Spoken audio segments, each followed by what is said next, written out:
No Lena, a co ty masz w ręku? Ucho. Ucho.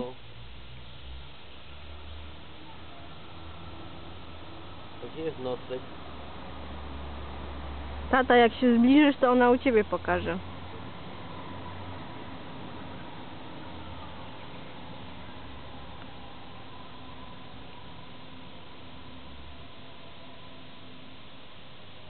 Powiedz, że dopiero się obudziłaś. Wszyscy mogą zobaczyć twoją fryzurę.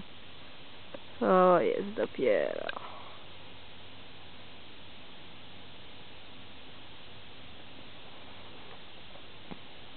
Ojejku, mi się tu obraz chwieje. No bo jak ty siedzisz? Usiądź, oprzyj się, a nie tak tego. No Lena, pokaż u taty, gdzie tata ma nos. Gdzie tata ma nos? Brawo, brawo. Hände waschen, das kann Lena auch. Hände waschen, oh.